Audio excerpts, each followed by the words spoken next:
Freelancer के episode 1 में कहानी शुरू होती है सीरिया से और हम एक लड़की को भागते हुए देखते हैं और उसके पीछे कुछ आदमी पड़े हुए थे और तब ये गाड़ी आकर उस लड़की को ठोक देती है। तो आखिर वो लड़की किससे भाग रही थी और उसके पीछे वो आदमी लोग क्यों पड़े हुए थे, ये जानने के लिए जाना होगा हमें फ्लैशबैक में। कहानी जाती है 18 अगस्त 2021 को और हम देखते हैं कि तालिबान के लोग अफगानिस्तान काबुल के इंटरनेशनल एयरपोर्ट से उस देश में दाखिल हो जाते हैं और हर जगह अफरा तफरी फैल जाती है। लोग शहर को छोड़ने के लिए मजबूर होते हैं और काबुल के हवाई अड्डे पर अब पूरी तरह से अव्यवस्था फैल गई है। ताजिकिस्तान में हम कुछ मर्सिनरीज को देखते हैं जो अपने मिशन पर जाने के लिए तैयार हो रहे थे, बस उन्हें ऑर्डर का इंतजार था। 3 दिन पहले इजराइल में हम अविनाश को देखते हैं जो एक मर्सिनरी है और वो एज अ फ्रीलांसर काम करता है, यानी कि वो किसी ऑर्गेनाइजेशन के लिए काम नहीं करता। वो समुद्र किनारे बैठे एक बूढ़े आदमी मिस्टर अवी गोम से मिलता है और अविनाश डॉक्टर 24/7 अरीफ खान से कांटेक्ट में रहते हैं। अवी गोम अविनाश को बहरूज हुसैनी नाम के एक हिजबुल्ला एजेंट के बारे में बताते हैं जिसे वो सभी 2012 से ढूंढने की कोशिश कर रहे हैं। एक ही दिन में उनके 4 एम्बेसीज को निशाना बनाया गया और उनके पास खुफिया जानकारी है कि हुसैनी को काबुल में देखा गया है। CIA उनकी मदद नहीं करने वाले, लेकिन उन्हें इतना पता है कि हुसैनी उस इंटरनेशनल एयरपोर्ट में छुपा हुआ है। फिर हम हुसैनी को देखते हैं जो उसी एयरपोर्ट में होता है और US की मिलिट्री उसे बताती है कि उनका फ्लाइट आधी रात में है, लेकिन हुसैनी को डर है कि अगर वो यहाँ ज्यादा देर रहेगा तो कोई भी सीक्रेट एजेंट उसे आकर मार डालेगा। लेकिन वहाँ जो मर्सिनरीज होते हैं जो खुद को टास्क फोर्स बास्टर्ड कहते हैं, वो आदमी हुसैनी से कहता है कि आपको घबराने की जरूरत नहीं है, हम यहाँ सिचुएशन संभाल लेंगे। तो इस सब का मतलब ये हुआ कि अविनाश को तालिबान कंट्रोल अफगानिस्तान में जाकर काबुल एयरपोर्ट के अंदर हुसैनी को ढूंढना होगा जिसके सुरक्षा में US मिलिट्री लगी हुई है और अविनाश को उन सब से निपटते हुए हुसैनी को मारना होगा।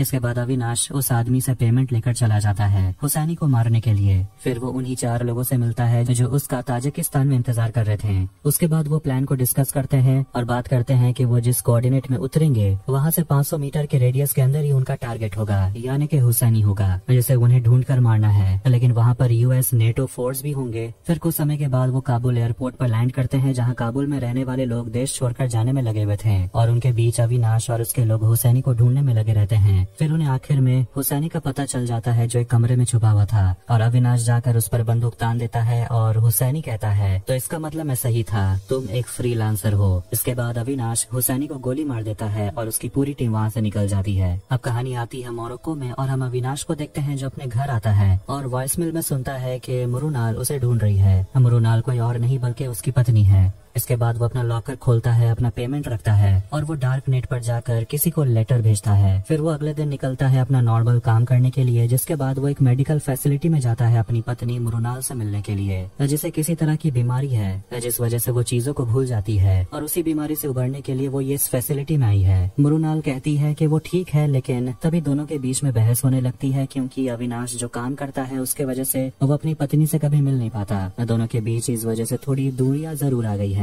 और अविनाश कहता है कि तुम्हें पहले से ही पता था कि मैं क्या काम करता हूँ और तुमने फिर भी ये सब जानते हुए मुझसे शादी की। जिस पर मुरुनाल कहती है कि मुझे नहीं पता था कि तुम्हारा ये काम हमारी फैमिली को, हमारे लाइफ को इतने गलत तरीके से अफेक्ट करेगा। इसके बाद हम मुंबई में इनायत खान नाम के एक आदमी को देखते हैं जो अपनी गाड़ी में बैठा होता है US एम्बेसी के बाहर। अब वो अपनी पत्नी सबीना से बात कर रहा था और कहता है कि अब जल्दी काम हो जाएगा। जिसके बाद वो बंदूक निकालता है और बैरिकेड तोड़ते हुए एम्बेसी की तरफ जाने लगता है, पर आखिर में उसे पुलिस घेर लेती है और इनायत जैसे ही बंदूक लेकर बाहर निकलता है पुलिस उस पर फायर करके उसे वहीं मार डालती है। फिर वहाँ पर बम स्क्वाड आ जाती है और उन्हें इनायत के गाड़ी में कुछ भी नहीं मिलता, यहाँ तक कि उन्हें बंदूक में गोली भी नहीं मिलती। डॉक्टर खान अविनाश को कॉल करके कहते हैं जल्दी से न्यूज चेक करो और न्यूज देखने पर अविनाश को पता चलता है कि मुंबई में हादसा हुआ है। इनायत खान नाम के एक शख्स को पुलिस ने गोली मार दी है अमेरिकन एम्बेसी के बाहर, यहाँ तक कि इनायत के बंदूक में गोली भी नहीं थी। तो सवाल ये उठता है कि आखिर ये आतंकवादी हमला था या फिर आत्महत्या का मामला। फिर हम फ्लैशबैक में जाते हैं जब हम देखते हैं कि अविनाश और इनायत मुंबई पुलिस के लिए काम करते थे। दोनों एक दूसरे के काफी अच्छे दोस्त हैं और घर पर इनायत बार बार अविनाश को याद दिला रहा था कि आज शूट आउट में उसने अविनाश की जान बचा ली, लेकिन ऐसा बार बार नहीं होगा कि दोनों वापस जिंदा आ जाएं। इसलिए इनायत अविनाश से कहता है वादा करने के लिए कि अगर इनायत को कुछ भी हो जाता है तो वो उसकी पत्नी सबीना और उसकी बेटी आलिया का ख्याल रखेगा। ये सब याद करके अविनाश काफी दुखी होता है क्योंकि उसने अपने दोस्त को खो दिया। वो तुरंत मुंबई पहुँचता है इनायत को आखिरी बार गुड बाय कहने के लिए। और वहाँ डॉक्टर खान उसे कॉल करके बताते हैं कि ये जो हादसा हुआ है ये उसकी बेटी आलिया की शादी से जुड़ा हुआ है। अब हम एक फ्लैशबैक देखते हैं जब आलिया 8 साल की थी, तब आखिरी बार अविनाश उससे मिला था। तो वहीं प्रेजेंट में अविनाश जाता है सबीना से मिलने के लिए और सबीना बताती है कि अब आलिया 21 साल की हो गई है और वो सिंगापुर गई थी पढ़ाई करने के लिए, जहाँ उसे एक लड़के से प्यार हो गया। उस लड़के का नाम मोहसिन था और दोनों सिंगापुर में मिले कॉलेज में। मोहसिन के परिवार का एक रिक्रूटमेंट एजेंसी था जिसका ब्रांच मुंबई में भी है। सभी लोग उसके परिवार को जानते पहचानते थे और इनायत ने भी कुछ लोगों को लगाया मोहसिन के परिवार को जानने के लिए, लेकिन पता चला कि मोहसिन का परिवार बहुत ही अच्छा है। तो वो दोनों कौन होते हैं? आलिया के दिल को तोड़ने वाले। इसलिए आलिया और मोहसिन का निकाह हो जाता है। सब कुछ सही चल रहा था, जिसके बाद मोहसिन और आलिया और मोहसिन का पूरा परिवार शादी के बाद इस्तांबुल घूमने के लिए जाते हैं। और ये बात आलिया अपने मम्मी पापा को फोन करके बताती है। उन लोगों की आलिया से हमेशा बात होती थी, लेकिन अचानक फोन आना बंद हो गया, सोशल मीडिया से भी। ये सब देखकर इनायत एकदम पागल होने लगा था। उसने बहुत कोशिश की अपनी बेटी को ढूंढने की, उसने पुलिस की मदद भी मांगी लेकिन उन्होंने मदद नहीं किया। उसने सरकारी ऑफिस के चक्कर भी काटे लेकिन कहीं से भी मदद नहीं मिला। टाइम निकल रहा था और आलिया का कोई अता पता नहीं था और इनायत को पता था कि एक ही आदमी है जो ये काम कर सकता था, यानी कि उसकी बेटी को जो ढूंढ सकता था वो है अविनाश। लेकिन अविनाश का भी कोई कांटेक्ट इनायत के पास नहीं था और उसे यहाँ बुलाने का एक ही तरीका था, इसलिए उसने अपने साथ ये कदम उठाया, उसने खुद को मार डाला। सबीना कहती है कि अगर तुम्हारा कांटेक्ट हमारे पास होता तो शायद आलिया आजिंदा होती। अविनाश कहता है कि अगर ऐसा होता तो शायद इनायत बहुत पहले मर चुका होता। अविनाश जाता है मोहसिन के घर, लेकिन देखता है कि उसका घर बहुत दिनों से बंद है और पास ही में रहने वाली एक औरत बताती है कि मोहसिन का परिवार जब भी मुंबई आता था तो वो सभी मिलजुल कर रहते थे, लेकिन निकाह के बाद से वो कुछ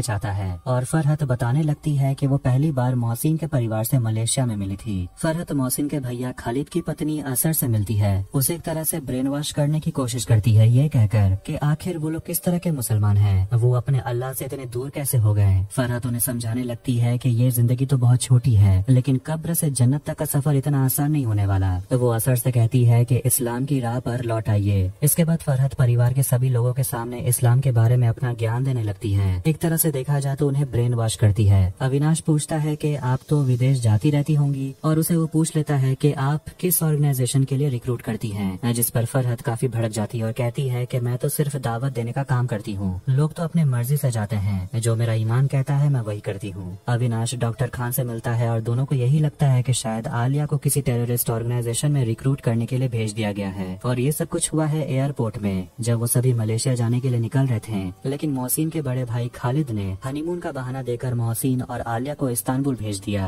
डॉक्टर खान बताते हैं कि इस्तांबुल से ही आईएसआईएस अपने रिक्रूट को चुनते हैं और पिछले कुछ महीने से आईएसआईएस काफी एक्टिव भी है और उनका एक नया विंग भी शुरू हुआ है और सीरिया से इस्तांबुल जाने का एक नया रास्ता भी खुला है, इसीलिए इस्तांबुल उनका सबसे आसान टारगेट है। फिर हम आलिया और मोहसिन को देखते हैं जो इस्तांबुल में शॉपिंग कर रहे थे, लेकिन मोहसिन आलिया को क्रेडिट कार्ड यूज करने से मना करता है और कहता है कि हमें कैश यूज करना होगा और बहाना मारता है कि कार्ड में अननेसेसरी चार्जेस लगते हैं। अगले दिन आलिया और मोहसिन मौसोलियम जाने के लिए रेडी हो रहे थे और मोहसिन आलिया से कहता है कि वहाँ पर तुम्हें अच्छे से ढक कर जाना होगा, वहाँ फोन भी अलाउड नहीं है। इसलिए आलिया बिना ज्यादा सोचे अपना फोन मोहसिन को दे देती है और मोहसिन वहाँ से चला जाता है, लेकिन एक फोन तो बैग में ही रह जाता है जिसे आलिया अपने बैग में रख लेती है। इसके बाद मोहसिन और आलिया एकदम रेगिस्तान के बीचों बीच खड़े होते हैं और आलिया सोच रही थी कि उन्हें लेने के लिए एक कैब आएगा, लेकिन वहाँ पर एक बड़ा सा ट्रक आता है उन्हें लेने के लिए, जिस पर वो सभी चढ़कर बैठ जाते हैं। फिर वो सीरिया बॉर्डर तक आते हैं जहाँ आईसिस के लोग उन सभी का पासपोर्ट चेक करते हैं। आलिया बहुत घबरा रही थी कि आखिर वो कहाँ आ गए, कहीं उनके जान को खतरा तो नहीं होगा, जिस पर मोहसिन उसे शांत करता है और कहता है चिंता करने की जरूरत नहीं है, हम अभी भी तुर्की में ही हैं। फिर शाम के समय वो एक होटल में पहुंच जाते हैं और वहाँ मोहसिन आलिया के सामने खुलासा करता है कि वो असली में एक आईएसआईएस ग्रुप के लिए काम करता है और वो कल सीरिया जा रहे हैं।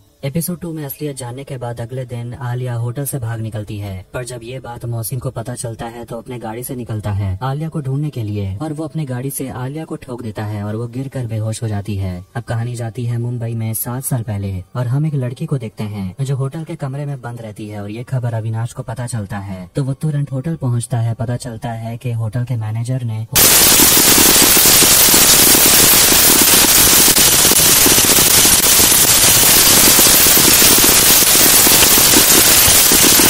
होम मिनिस्टर का साला पुलिस स्टेशन पहुंच जाता है और इनायत को धमकाने लगता है कि जिसने भी उस लड़की को बाहर निकाला है वो उसे नहीं छोड़ेगा। तभी अविनाश वहां आकर मिनिस्टर के साले को एक जोर का थप्पड़ लगाता है। अगले दिन इनायत और अविनाश को होम मिनिस्टर की तरफ से बुलावा आता है, और जाने से पहले उसके सीनियर ऑफिसर इनायत और अविनाश को समझाते हैं कि तुम लोगों को ऐसा करने की क्या जरूरत थी, अब तुम लोगों का करियर खत्म हो गया। फिर दोनों होम मिनिस्टर से मिलने जाते हैं और उन्हें चेयर में बैठने तक के लिए नहीं कहा जाता, तो वो दोनों नीचे बैठ जाते हैं और होम मिनिस्टर के सामने अविनाश उसके साले से माफी मांगता है और कहता है कि मैं थोड़ा मेंटली डिस्टर्ब था। लेकिन होम मिनिस्टर को इन सब बातों से फर्क नहीं पड़ता, और वो कहते हैं कि कल पूरे असेंबली के सामने तुम्हें माफी मांगना होगा। अविनाश कहता है मेरी नौकरी तो वैसे भी जा रही है, तो चाहे मैं माफी मांगू या ना मांगू इस बात को रहने दीजिए। लेकिन फिर मिनिस्टर नहीं मानते। अविनाश दोनों को ही एक एक थप्पड़ लगाकर वहाँ से चला जाता है। प्रेजेंट में मुंबई के इंटेलिजेंस ब्यूरो में हम ऑफिसर्स को देखते हैं जो अमेरिकन एम्बेसी के बाहर हुए हादसे के बारे में बात कर रहे होते हैं कि आखिर इनायत ने ऐसा क्यों किया, जिस पर कुछ का मानना है कि ये कोई टेररिस्ट अटैक नहीं था। इनायत बस एक हेडलाइन चाहता था किसी का ध्यान खींचने के लिए। लेकिन प्रॉब्लम ये है कि अमेरिका अब उनके पीछे पड़ गई है, क्योंकि वो भी इस हादसे के बारे में जानना चाहते हैं। तो वहीं मोहसिन के पूरे परिवार और आलिया को देखते हैं जो सीरिया टर्की बॉर्डर के पास पहुंच जाते हैं जहां आईएसआईएस टेररिस्ट ऑर्गेनाइजेशन सेटल था। और वहीं मोहसिन और उसका परिवार रुकते हैं और आलिया को अलग कमरे में ले जाया जाता है। तो वहीं मोहसिन और उसके भाइयों से सोशल मीडिया अकाउंट और ईमेल के पासवर्ड मांगे जाते हैं। आलिया के सोशल मीडिया अकाउंट को लेकर उसे बहुत डांटा जाता है, क्योंकि वो सोशल मीडिया पर नाचने और गाने वाले वीडियोस देख रही थी जो कि औरतों के लिए अलाउड नहीं है। तब वो लोग मोहसिन से कहते हैं आलिया पर नजर रखने के लिए। इसके बाद अमीना नाम की टेररिस्ट उन सभी को ले जाती है उनका घर दिखाने के लिए, जो कि बहुत बड़ा सा घर है और यहाँ पूरा परिवार रह सकते हैं। मुंबई के लाइब्रेरी में डॉक्टर खान और अविनाश मिलते हैं। डॉक्टर खान को इस टेररिस्ट ऑर्गेनाइजेशन के बारे में ज्यादा कुछ तो नहीं पता, वो बस इतना जानते हैं कि 1500 जितने लोग अपने हारे हुए इलाके को वापस जीतना चाहते हैं।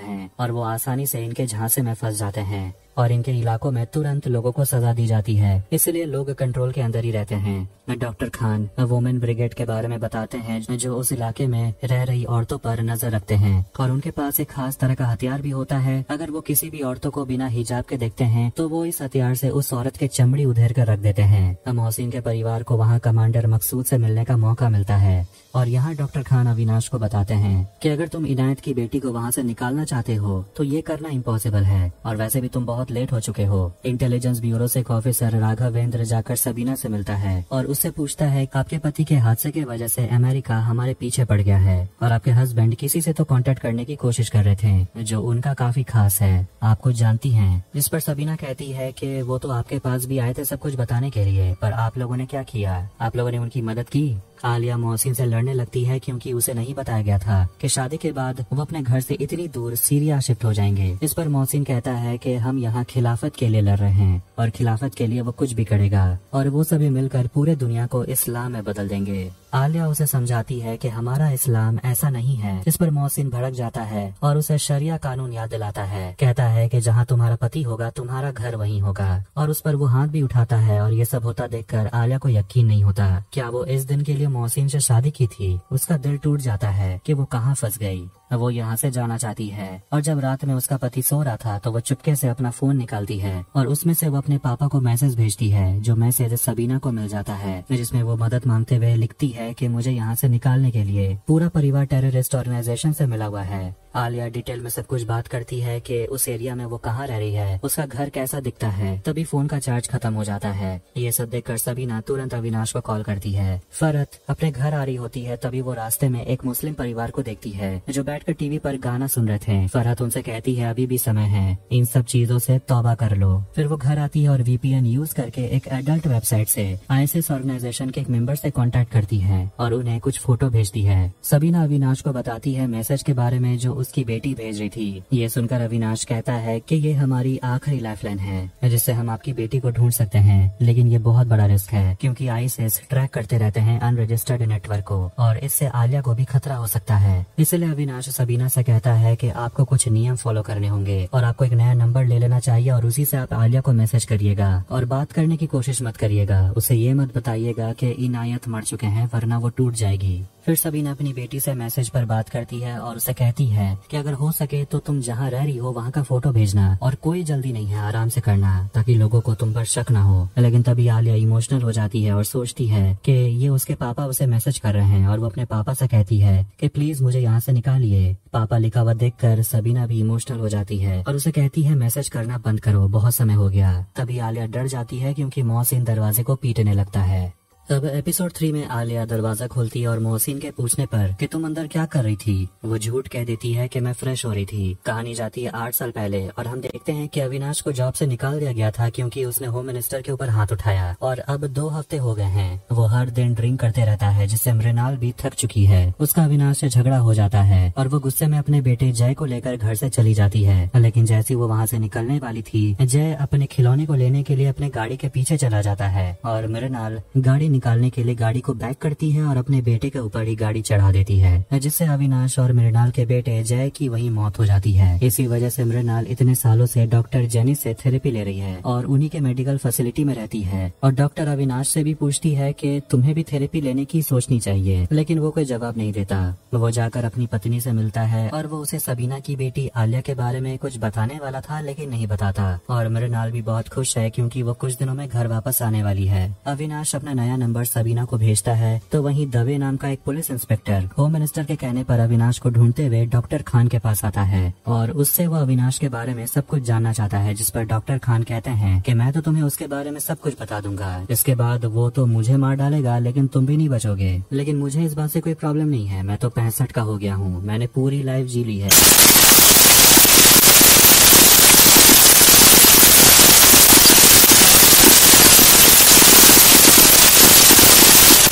बारे में बात कर रहा था। तभी उसे CIA के डायरेक्टर बर्ट रफेल का कॉल आता है और वो बताते हैं कि हमने तुम्हारा वेबसाइट में तुम्हारे आर्टिकल को पढ़ा लेकिन हमें तुर्की और सीरिया के इलाकों में कोई भी ऐसी एक्टिविटीज देखने को नहीं मिली। फिर भी अविनाश डॉक्टर खान से बात करता है और उन्हें बताता है कि CIA का कॉल आया था और वो इस मैटर को इग्नोर कर रहे हैं, लेकिन ऐसा लगता है कि उन्हें थोड़ा सा इंटरेस्ट तो है। डॉक्टर खान बताते हैं कि दवे आया था लेकिन मैंने उसे उसकी औकात दिखा दी। तो वहीं सीरिया में मकसूद को अविनाश के बारे में पता चलता है और वो पूछताछ करने लगते हैं कि आखिर इसका नाम है क्या और वो किसके लिए काम करता है।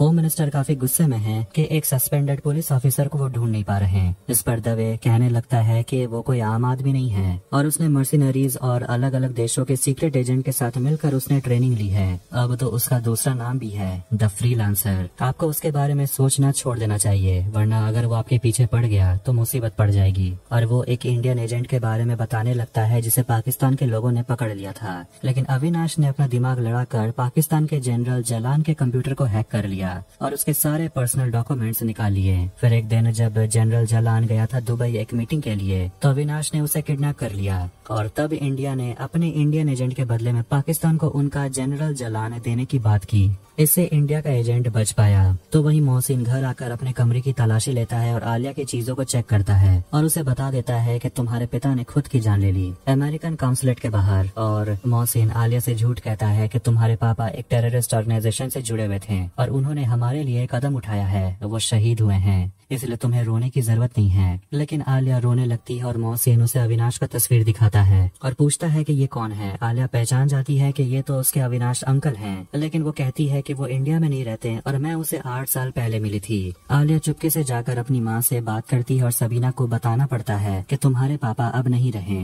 और उन्होंने ऐसा कदम उठाया ताकि तुम सही सलामत घर वापस आ पाओ। वो उसे अविनाश का नंबर देती है और कहती है कि तुम उसे कांटेक्ट मत करना, वो तुम्हें कांटेक्ट करेगा। मोहसिन जो कमांडर मकसूद का भरोसा जीतना चाहता है वो उसे बता देता है कि उस आदमी का नाम अविनाश है और उसकी पत्नी आलिया सच कह रही है। इसके बाद आलिया बाहर घूम रही थी और वो अपना फोन लेकर चुपके से सब कुछ रिकॉर्ड करने करने लगती है। मोहसिन कमांडर के सामने अपना प्लान बता रहा था कि वो किस तरीके से अपना इस्लामिक स्टेट वापस पा सकते हैं, वो भी लोगों में अपना डर बनाकर। इसके लिए वो अपना और आलिया का बलिदान देने का सोच रहा था।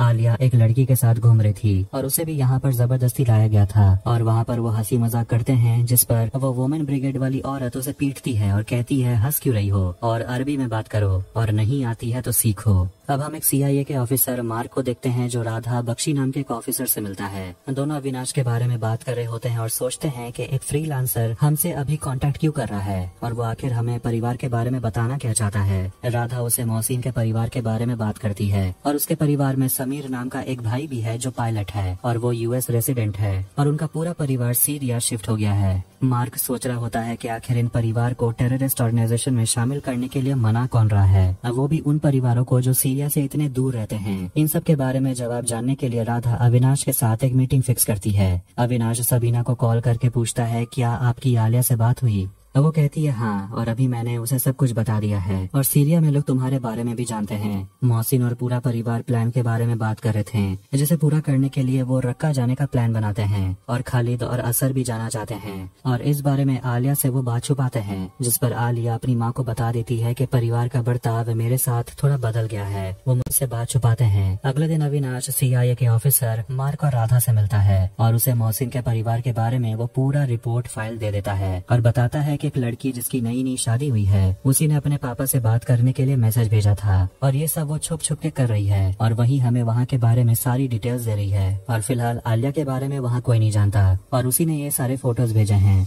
और मुझे उसे वहाँ से निकालना है। उस रात फरहत सबीना के घर जाती है और उसे समझाती है कि अगर आप अपनी बेटी को ढूंढने की कोशिश करती हैं तो उसकी जान खतरे में आ जाएगी और अपने पुलिस वाले दोस्त को कह दीजिए सीरिया जाने की जरूरत नहीं है, आपकी बेटी नेक राह पे चल रही है और समय आ गया है कि आप भी उसी राह पे चले। सबीना उसे कहती है कि इस्लाम के बारे में मुझे किसी और से जानने की जरूरत नहीं है। IB officer Raghavendra doctor Khan के घर पहुंच जाते हैं तो वहीं जब मौका मिलता है तो आलिया को अविनाश कॉल करता है। अविनाश आलिया से कहता है कि तुम कहाँ हो।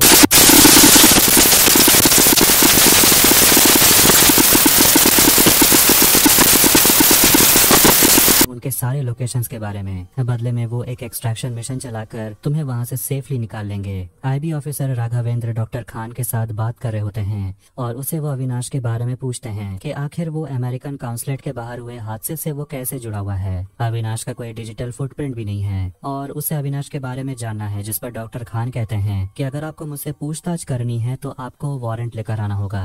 अविनाश जो मोरक्को में है उसे डॉक्टर खान बात करते हैं और वो अविनाश को कहते हैं कि तुम्हें अमेरिका से एक कदम आगे का सोचना होगा, क्योंकि अगर उन्हें लोकेशन मिल गया तो वो वहाँ अटैक कर देंगे। उन्हें बस अपने पायलट से मतलब है, इसलिए वो इस परिवार में इतनी दिलचस्पी ले रहे हैं। डॉक्टर खान आगे बताते हैं कि IB ऑफिसर राघवेंद्र को तुम में काफी इंटरेस्ट है। उसके बाद अविनाश तुरंत अपने एक साथी कैप्टन बरार को कॉल करता है और उसे एक मिशन के लिए तैयार रहने के लिए कहता है, जिसके बाद अविनाश अपनी वाइफ मृणाल से मिलने के लिए जाता है। फिर आलिया को जैसा कहा गया था वो बिल्कुल वैसा ही करती है। वो अपने परिवार और पति के साथ घुल मिलकर रहने लगती है और सारे इन्फॉर्मेशन इकट्ठा करके अविनाश को देते रहती है और कहती है कि खालिद, वाजिद और समीर को आर्म्स ट्रेनिंग मिल रही है। तो वहीं आइसिस के पास अब एयर पावर भी है जिससे समीर गाइड करेगा और वो और मोहसिन खालिद और असर के साथ रक्का जाने के लिए निकलने वाले हैं, लेकिन आलिया को नहीं पता है किस लिए। अविनाश अपने दोस्त कैप्टन बरार से मिलता है और उसे आइसिस के ऑयल इकोनॉमी के बारे में पूछता है, जिस पर वो कहने लगता है कि आइसिस अपना ऑयल अपने ही लोगों को बेचते हैं और कुछ बाहर देशों में बेचते हैं। इन शॉर्ट कहा जाए तो वो ढेर सारे पैसे कमा रहे हैं और कम दाम होने की वजह से कैप्टन बरार के देश भी वहीं से तेल खरीद रहे हैं,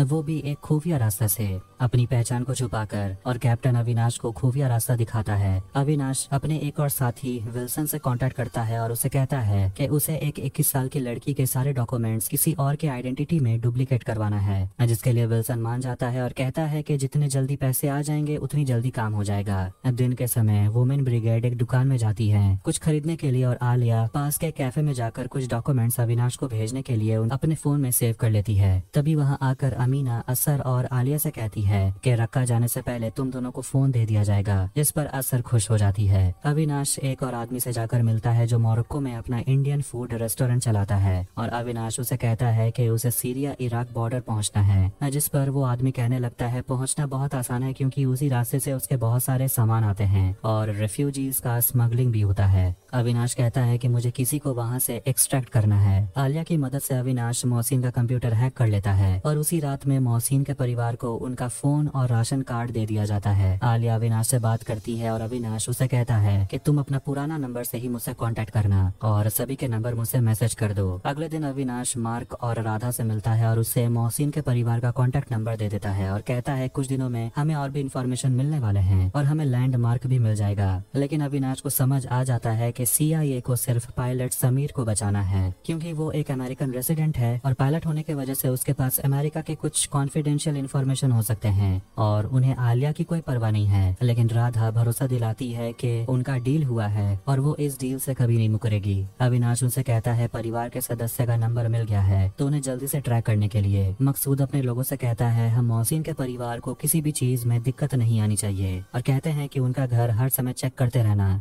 क्योंकि उनका परिवार ऐसा परिवार है जिसे देखकर और भी कई परिवार खिलाफत में जुड़ने के लिए आ रहे हैं। और सुबह असर और खालिद अपने प्लान को अंजाम देने के लिए रक्का निकल जाते हैं और वो दोनों वापस अपने घर नहीं आने वाले। इसके बाद वो दोनों रक्का के बीच बाजार में जाते हैं और खुद को बॉम्ब से उड़ा लेते हैं और ये सब कुछ मोहसिन रिकॉर्ड कर रहा था और ये खतरनाक मंजर देखकर आलिया बहुत डर जाती है और इस